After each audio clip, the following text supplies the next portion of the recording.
The millionaire's baby spat at the nannies, but kissed this maid.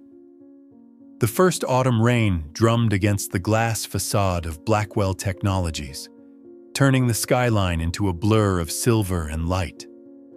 Reflected on that slick surface was the face of Ethan Blackwell, once the youngest tech prodigy in America, the man who built an empire from code and ambition. But that afternoon, all the brilliance was gone from his eyes. What remained was exhaustion and sorrow as deep as the sea.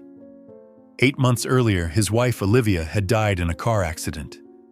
Since then, the Hamptons mansion had calcified into a museum of absence, silent, overchilled, its corridors echoing with laughter that no longer lived there. Only Ethan and his little boy Noah, 18 months old, remained. The child hadn't stopped crying since the funeral, and no one could last more than 2 days in that house. 23 nannies in 6 months, 23 professional women with certificates and perfect resumes, all walking out in tears. Some swore they'd rather face the devil himself. Noah screamed, threw toys, spat, and refused to eat. The tabloids called him the most impossible child in New York. But to Ethan, every cry felt like a punishment, a reminder of the woman he couldn't save. That same afternoon, Emma Rivera was scrubbing the marble floor of the Blackwell Tower's lobby. A young Latina immigrant with calloused hands and kind eyes. She moved quietly, as if she were part of the building itself. From the executive floor above came a voice, sharp, desperate. "I'm sorry, Mr. Blackwell. I can't take that child another day." Emma looked up just in time to see a middle-aged woman in a white uniform hurrying down the stairs, tears streaking her cheeks, her blouse smeared with milk and drool. Behind her came Ethan Blackwell, tall, sharply dressed, but undone by despair. "Mrs. Ellen, please reconsider," he said softly. But she didn't. The glass doors burst open, rain swept in, and then she was gone. Ethan stood there, silent, running a hand through his hair before muttering into his phone. "Patricia, the 23rd just quit. Find me another one. Pay double, triple if needed. My son needs someone now." Emma lowered her gaze, pretending to focus on her mop. She knew who he was. Everyone did. The papers made him sound untouchable. But looking at him now, standing there like a man holding up a collapsing world, she saw only a father, lost and breaking. Her shift ended at 6. She gathered her things and stepped outside. The rain had thickened, city lights bleeding into puddles. Across the street, Ethan was trying to calm his crying son in the cold drizzle. Something in that sight, the helplessness, the love, tugged at her chest. On the subway ride home to the Bronx, the radio crackled with the news. Billionaire Ethan Blackwell has taken indefinite leave to care for his son. The Hamptons estate remains without a nanny. Emma smiled faintly, half amused, half aching. "Maybe what he needs is a miracle," she whispered. "But who still believes in miracles anymore?" She didn't know that she, the quiet girl with a mop and tired eyes, was about to become the miracle the Blackwells had been waiting for. The next morning, the rain from the night before still clung to the subway windows. Emma Rivera sat quietly, clutching her worn-out bag, the sound of that crying child replaying in her mind over and over again. She couldn't explain why that image haunted her so deeply. Back home in the Bronx, her grandmother Rosa coughed softly, her face pale but kind. "You didn't sleep again, did you, mija?" "Just a restless night, abuela." Emma smiled, hiding the unease in her chest. The text from the cleaning service arrived on Tuesday morning. "Special client request. Deep cleaning at his private residence. He'll pay an extra $200 for the day. Can you go? $200, enough to cover Grandma Rosa's medication for 2 weeks. Emma Rivera didn't hesitate. Yes, I'll go. The next morning, she boarded the earliest bus from the Bronx, crossing the bridge toward the Hamptons. The scenery changed mile by mile, crumbling buildings giving way to towering trees, iron gates glinting gold, and finally, the Blackwell mansion. 3 stories high, pristine white walls, a heated pool, a garage lined with luxury cars, and gardens too perfect to be real. Beautiful, yes, but lifeless. At the back door, Helen, the weary housekeeper, greeted her. "Thank God you're here, dear. The house is a mess. The baby cries all day, and Mr. Blackwell has investors coming this afternoon. Everything must be spotless." Emma nodded, rolling up her sleeves.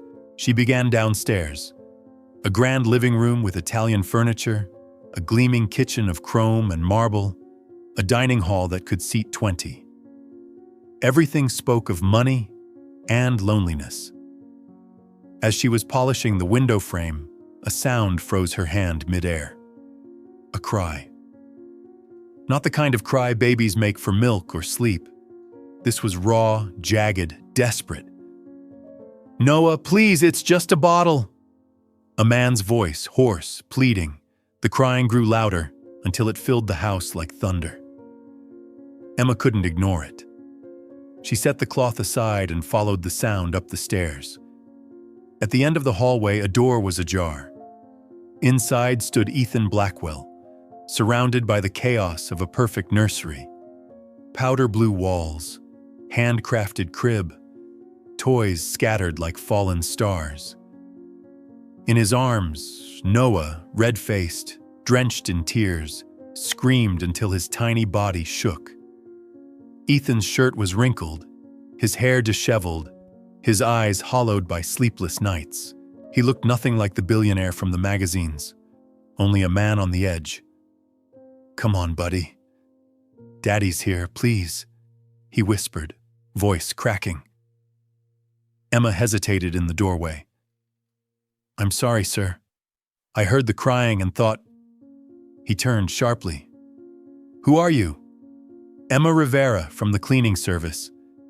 "Then go back downstairs. I don't need more people."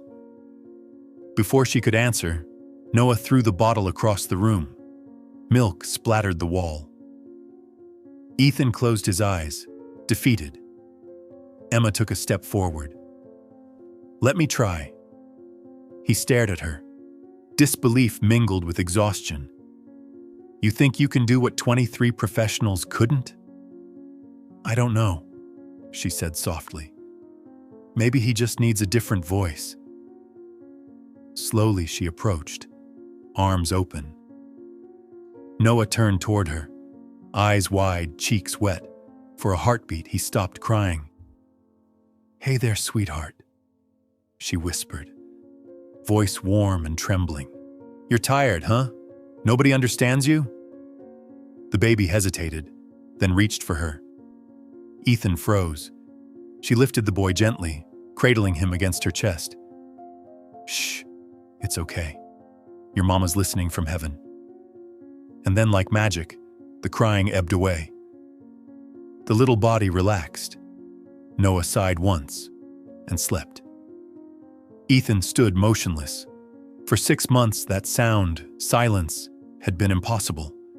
Now it filled the room like music. Emma laid the baby down, tucked the blanket around him, and murmured, "Children know who loves them. They don't need perfection, just warmth." Ethan's voice trembled. "What's your name?" "Emma Rivera." "Do you have experience with children?" "Not really, just the neighbor's kids sometimes." He exhaled, long and heavy, as if making a life-altering decision. "Emma Rivera, I want to offer you a job. Stay here. Be Noah's nanny. I'll pay double." For a moment, she couldn't speak. Her mind flashed with hospital bills, Rosa's tired smile, the child sleeping peacefully. "Yes," she whispered. "I'll take it." Outside, the rain had stopped. A soft ray of October sunlight slipped through the curtains, bathing Noah's face, and for the first time in months, everything felt right again. As the last beam of sunset slipped through the white curtains of Noah's room, Emma Rivera stood watching the sleeping child. She didn't know what had drawn her into that house, or why that baby had chosen her among so many strangers. But the moment Ethan had said, "Stay," her life had quietly crossed into another world. 2 days later, a black car came to pick her up from the Bronx. She carried only one worn canvas bag, a few clothes, a framed photo of Grandma Rosa, and a small silver bracelet left by her mother. Through the window, the city faded behind her, broken buildings replaced by long, pine-lined roads, then the gleaming white walls of the Hamptons. She held her bag tight, trying to steady her heart. When the car stopped, she looked up at the mansion again. Still magnificent, still cold, but now it was the place she would call home. Helen, the housekeeper, greeted her with a gentler look this time. "So you've moved in. Mr. Blackwell said you could use the room next to Noah's." Emma smiled and nodded. The room was small, just a bed, a dresser, and a window overlooking the garden. But compared to the cramped Bronx apartment where trains roared past every night, it felt like heaven. That first evening, the house remained silent. Emma walked down the long hall, the chandelier lights casting soft reflections like moonlight. From Noah's room came the faint sound of breathing. She peeked inside. The boy lay curled up, clutching a stuffed bear. She pulled the blanket up and was about to leave when she heard it. "Mama!" The whisper was so soft, she almost thought she'd imagined it, but the word pierced through her like lightning. Her throat tightened, her eyes stung. She sat by the crib, brushing a hand over his hair. "Sleep, little one. Your mama's watching you," she whispered. In that moment, she understood. She wasn't just working. She was filling an emptiness in a child's heart, and perhaps in her own. Days passed, and the rhythm of the Blackwell mansion began to change. The crying faded, replaced by laughter, hesitant at first, then bright and clear. Ethan noticed. He no longer returned home to silence.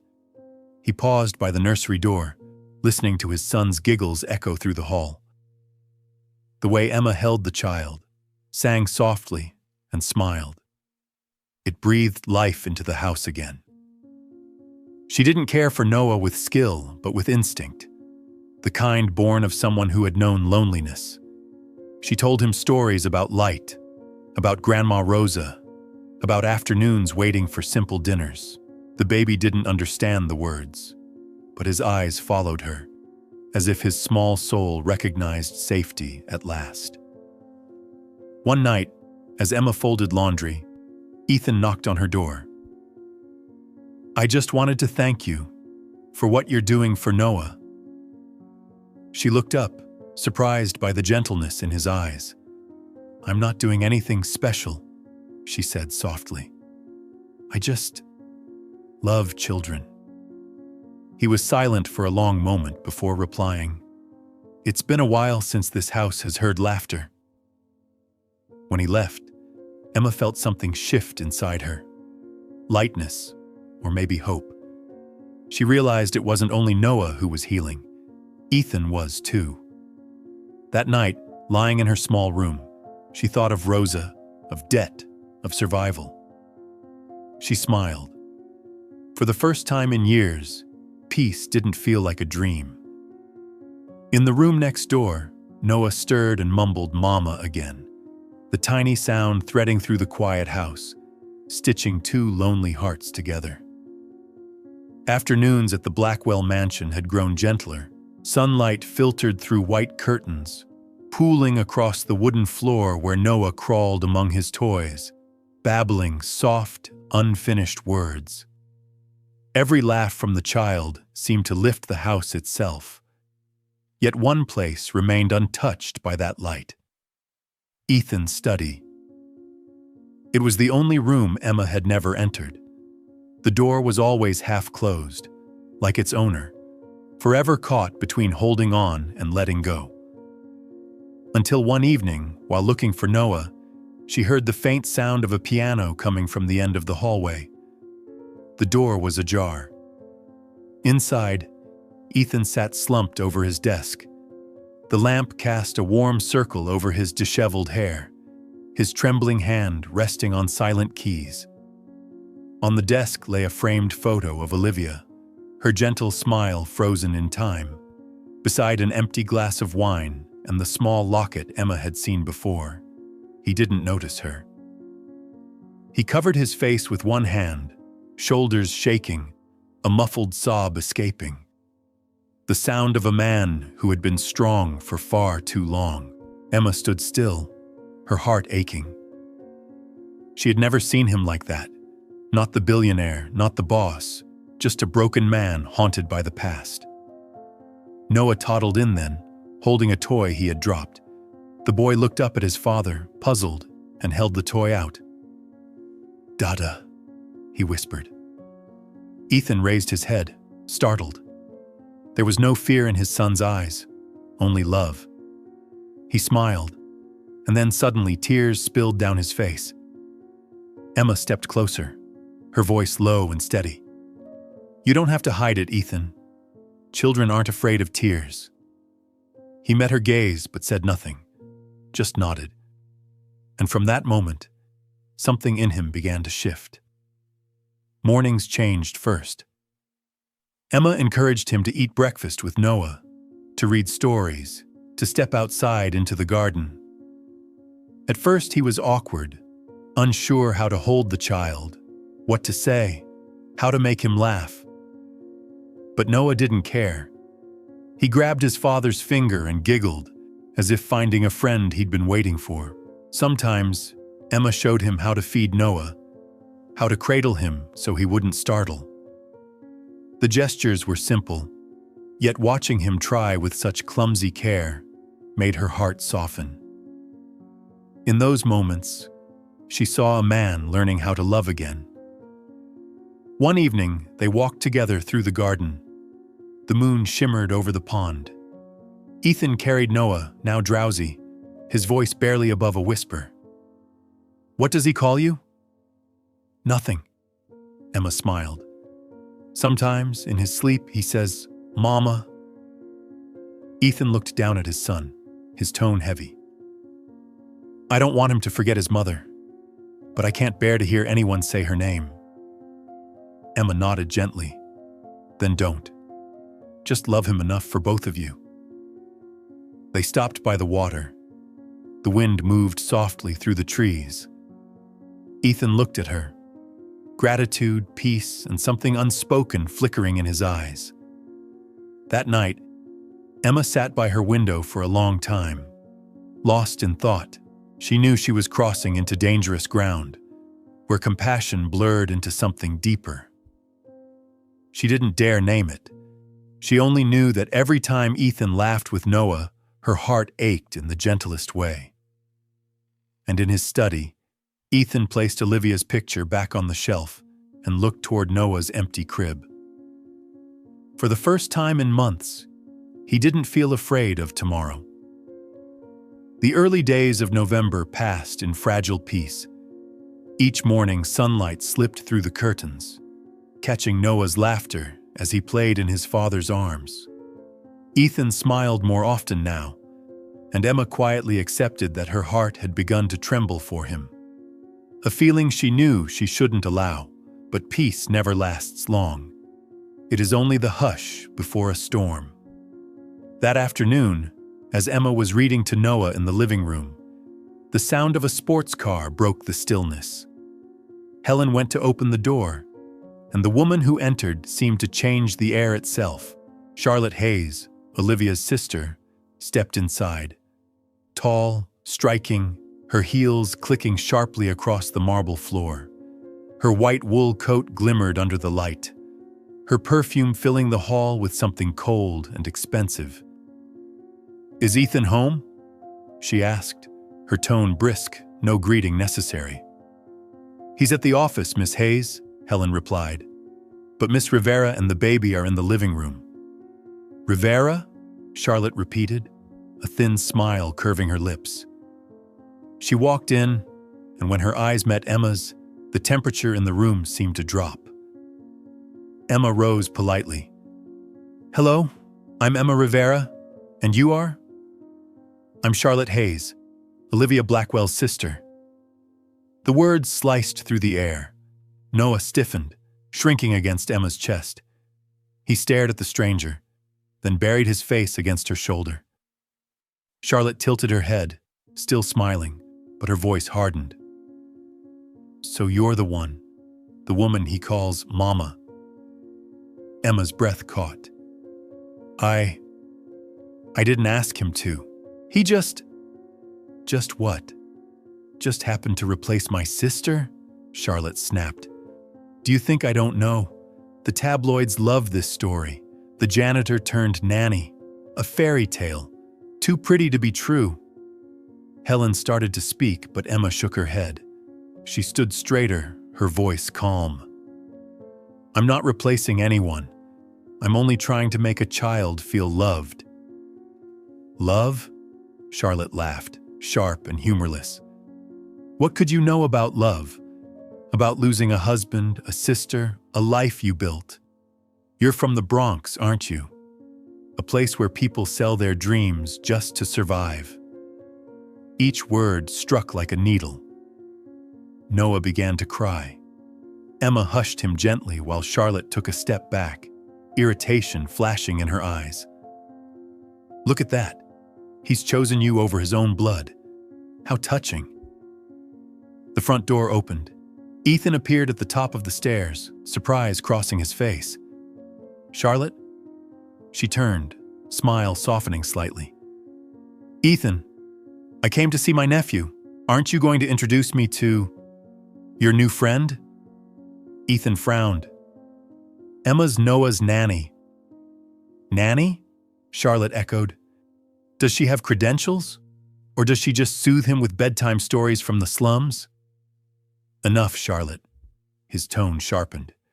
"You don't get to insult her." She met his gaze, voice trembling with disdain. "My sister's been gone less than 2 years, and you've put another woman next door to her son. How noble of you." Silence flooded the room. Emma's hands shook as she held Noah close, his sobs dampening her blouse. Ethan's jaw clenched. "Don't turn Olivia's memory into a weapon," he said quietly. "Emma's here because Noah needs her, and so do I." Charlotte froze for half a heartbeat, her eyes flickering, then hardened again. "You can lie to yourself, Ethan, but I won't. I will never let her be his mother." The words hit like a blade. She turned and strode out, the click of her heels echoing like rain on stone. When the door slammed shut, only the ragged sound of breathing remained. Emma cradled Noah, stroking his back, willing her hands to stop trembling. Ethan stood at the window, watching the white car disappear beyond the trees. He knew then, the fragile peace they had built had just shattered. The storm named Charlotte had arrived. After Charlotte's departure, silence fell over the Blackwell mansion like a heavy curtain. No one spoke. Only the rain tapping softly against the windows broke the stillness. Helen avoided Ethan's eyes, and Emma sat on the couch holding Noah close. The boy had stopped crying, but his tiny body still trembled, sensing that the storm wasn't over yet. In the days that followed, the house felt strange. Ethan was quieter, busier, or pretending to be. Emma went about her work as usual, but she could feel it. A crack forming between them, invisible yet impossible to ignore. One cold night, Noah began to cough. At first it was light, then deeper. By midnight, his skin burned with fever. Emma woke to his weak whimper and rushed into the room. When her hand touched his forehead, her heart stopped. He was burning up. "Ethan!" she called, her voice trembling. He came running, panic in his eyes. "God, he's so hot!" He lifted Noah, pacing frantically. "What do we do?" Emma took his arm. "Let me." She filled a bowl with warm water, soaked a cloth, and wiped Noah's face and chest while Ethan knelt beside her, lost and helpless. "Has he ever been like this before?" he asked. "No, but it's okay. I've seen this with other children." Her voice was calm, though her hands shook. Time slowed to a crawl. Outside, rain thickened against the glass. The soft light cast tired shadows across Ethan's face as he held his son's hand. "If anything happens to him, I won't survive it," he whispered. Emma laid a hand on his shoulder. "No one's losing anyone anymore, Ethan." By 3 a.m, Noah's fever began to drop, his breathing steadied, and he drifted into sleep. Ethan sank into a chair, burying his face in his hands, exhaling hard. "Thank you," he murmured. "If you hadn't been here, Don't," she said gently. "I only did what anyone who loves him would do." He looked up, eyes weary but warm. "You know, Emma, I stopped trusting people after Olivia died. I thought anyone who came close would take something from me. But you," his voice broke, "you stayed, even when I pushed you away, even when the world looks down on you." She met his gaze, her own eyes trembling between pity and fear.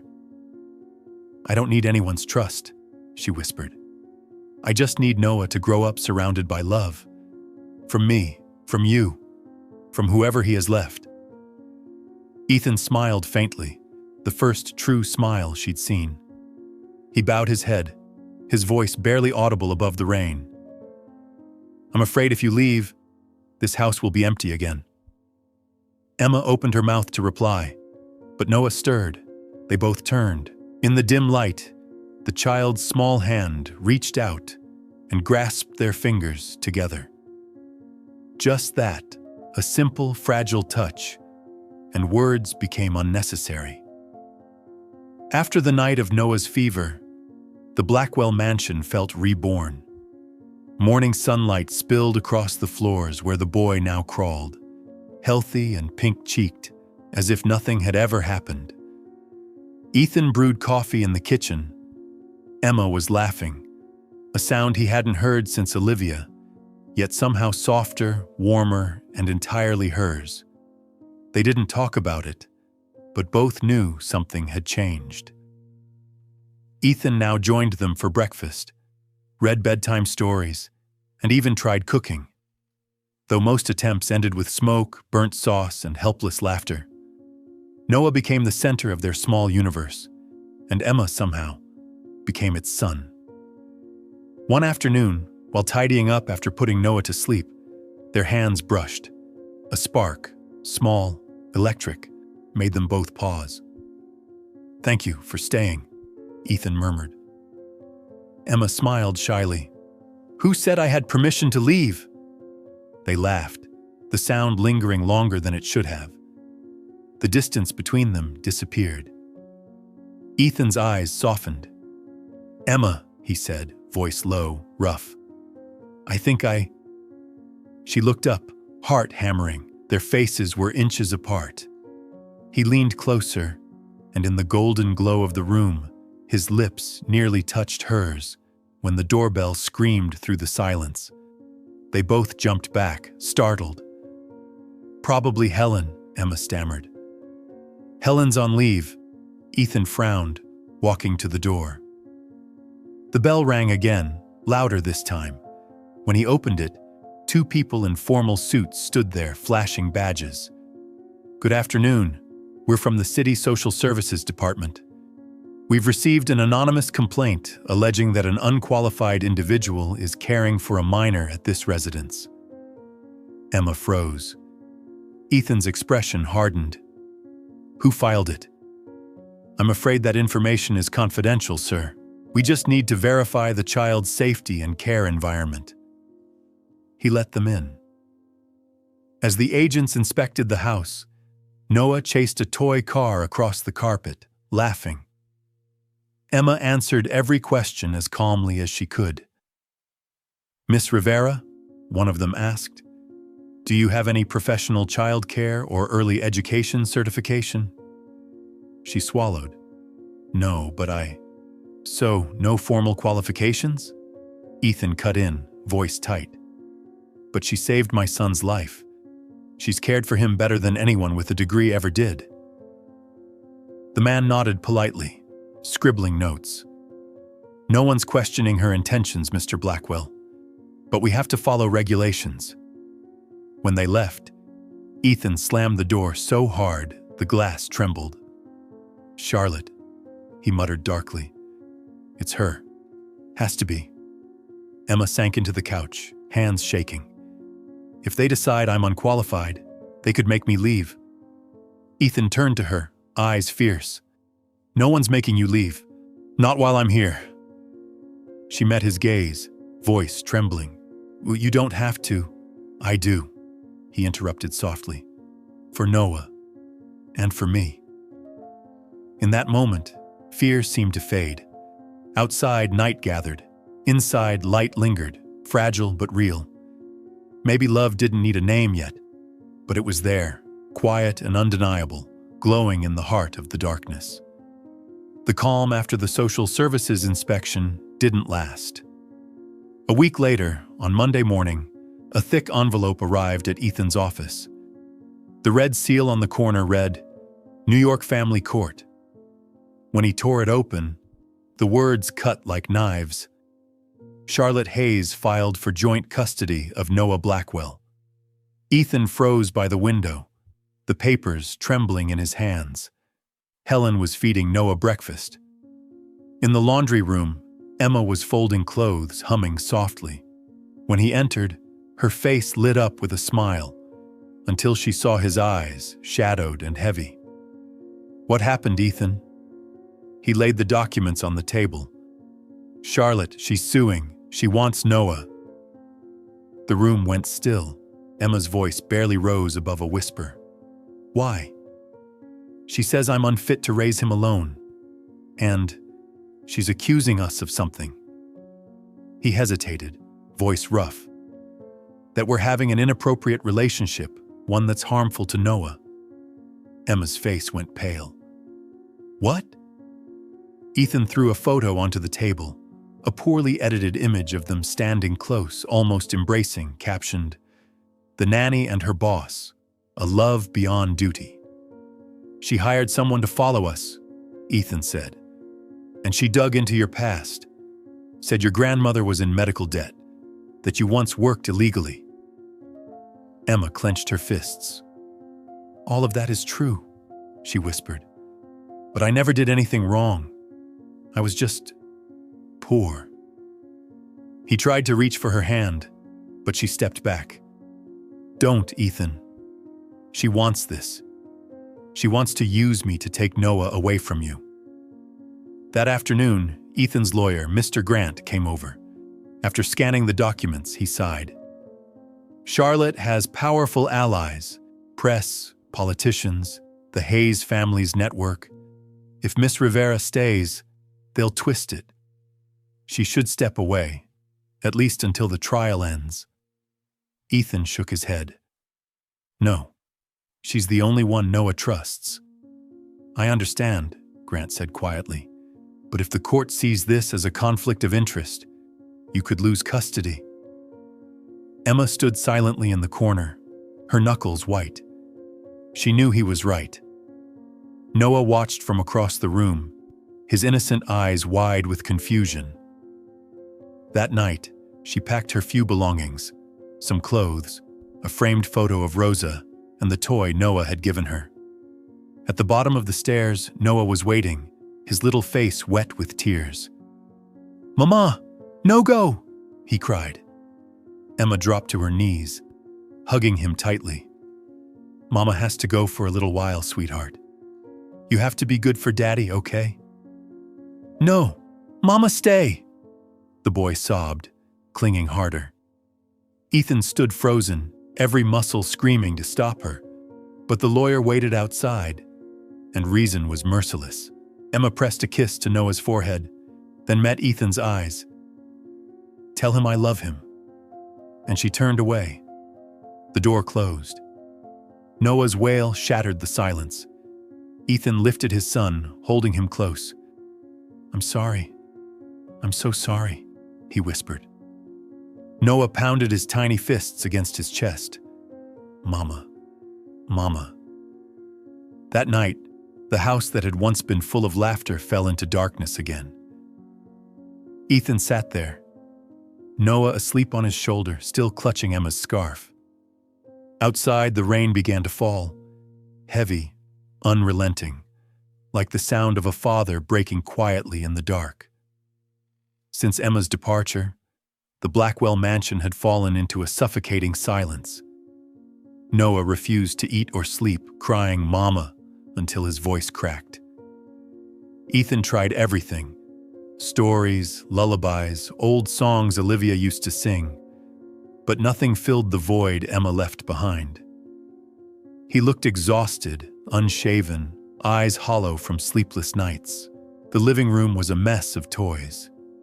Helen cleaned in silence, her heart breaking a little more each day. One morning, when Charlotte arrived for a scheduled meeting with the lawyers, she froze at the sight before her. Noah curled in Ethan's lap, pale and tear-streaked. Ethan himself was a shadow of who he had been. No longer the confident tycoon, just a father unraveling. Charlotte set her purse down softly. "You both look terrible," she murmured. Ethan looked up, voice hoarse. "Thanks for noticing." She turned away, but the image of the boy clutching his father's shirt cut through her. A memory surfaced. Olivia holding Noah, her eyes full of the same tender love. That night, Charlotte couldn't sleep. She sat in her luxury apartment, staring at an old photo of her and her sister. Olivia's smile glowed back at her, and Charlotte realized she'd spent all this time protecting her pride, not her family. The next morning, she appeared at the courthouse, where reporters swarmed. Cameras flashed as she stepped to the podium, her face stripped of arrogance. "My name is Charlotte Hayes," she began, voice trembling. "I filed for joint custody of Noah Blackwell, but today I'm here to say I was wrong." A stir rippled through the crowd. Charlotte drew a shaky breath. "I let grief cloud my judgment. I blamed the wrong person. Emma Rivera didn't destroy this family, she saved it, and I owe her an apology." Before the flashing lights, Charlotte bowed her head. Then she announced she was withdrawing her claim. The news spread fast. Helen cried when she saw it on TV.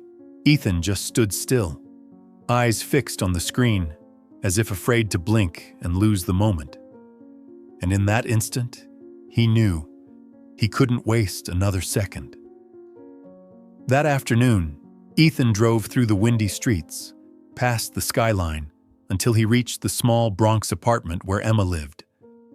When the door opened, she stood there, hair tied back, a grocery bag in her hand, surprise widening her eyes. He said nothing at first. He simply stepped forward and took out a small box. Inside was a simple silver ring, trembling in his hand. "I have nothing extravagant to give," he said softly. "But I have one truth. I love you, Emma. Not because of Noah, not out of guilt, because you made me believe in light again." Tears shimmered in her eyes. She looked at him for a long time before whispering, I'll say yes, only if you love me, not because you need me." He smiled, warmth breaking through the tired lines of his face. Kneeling, he held her hand. "I love you because when you're here, I'm no longer afraid of losing anything." She laughed through her tears, and there in the worn hallway of the Bronx, Emma nodded. Ethan pulled her close. Their first kiss soft, trembling, and real. Far away in the white mansion, Noah stirred from sleep as if sensing something. The boy smiled in his dream and murmured, "Mama." When Emma returned to the Blackwell mansion, morning light spilled across the marble steps as if welcoming her home. The door swung open and a small voice shouted, "Mama!" Before Noah came running, a tiny blur of joy. He threw his arms around her neck, giggling through tears. The sound filled the house, reviving every silent corner. Ethan stood behind them, eyes glistening. "I missed you, Mama," Noah whispered against her shoulder. Emma smiled through tears. "I missed you too, sweetheart." That day, the mansion overflowed with laughter. Helen decorated the garden with white daisies, and for the first time in months, Ethan played music through the halls. That afternoon, beneath the canopy of trees dappled with sunlight, they held a small wedding. Just family, a few friends, and Noah in a tiny suit and shiny shoes, carrying the ring box with great importance. When Ethan reached for the ring, Noah raised his little hand proudly. "I have one too." Laughter erupted as he revealed a bright red plastic ring. Emma bent down, kissed his forehead, and whispered, "You're the best part of our story." Ethan slid the ring onto Emma's finger, his gaze tender. "From today, there's no space left between us." Emma's smile trembled. "There never was, Ethan. We just had to find our way back."